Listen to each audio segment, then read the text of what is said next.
ce qui fait la séduction de Zemmour, c'est qu'il prend certains faits qui sont... Voilà, il dit « De Gaulle revient de Londres à Bordeaux le 16 juin ». Ça, c'est vrai. C'est vrai. Il est fort, il le sait, etc. Et après, il dit... Il regarde s'il est au gouvernement de Pétain, et c'est parce qu'il n'y est pas qu'il part à Londres. Ouais. Non mais attendez. Ouais. Alors, il diminue De Gaulle, il le traite comme un vulgaire politicien, lui qui avait déjà tout préparé, qui avait déjà donné des ordres que les bateaux d'armes françaises aillent sur l'Angleterre, etc.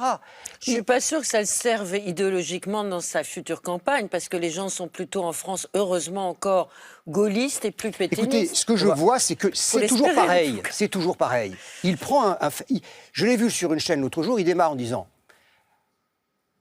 l'Allemagne, à la fin du 19e siècle, c'est comme la Chine aujourd'hui. C'était la puissance montante, etc. Ah, c'est vrai, c'est passionnant, les gens qui ne savent pas, oui, c'est vrai. Il dit, qu'est-ce qui fait la force de l'Allemagne? C'est qu'elle n'avait pas de colonie. Ah bon?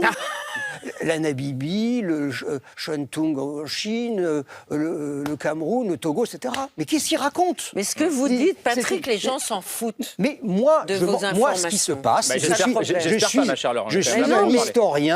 suis un historien et je vois, je dis à tous les Français qui croient qu'il sait l'histoire de France, qu'il la tronque, qu'il la manipule au service de toujours les mêmes idées.